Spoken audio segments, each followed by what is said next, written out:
खंडोबा आणि म्हाळसा एक दिव्य विवाह। एकेकाळी मणी आणि मल्ला नावाच्या राक्षसांचा त्रास फार वाढला होता।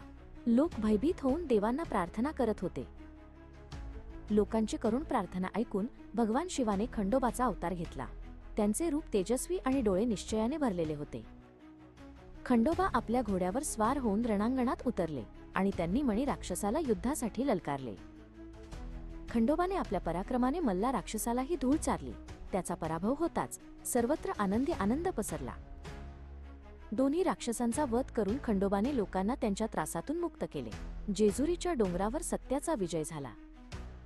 त्याचवेळी तिमशेट नावाच्या एका व्यापाऱ्याच्या घरी म्हाळसा नावाच्या एका सुंदर आणि पवित्र कन्येने जन्म घेतला होता। ती भगवान शिवाची निस्सीम भक्त होती।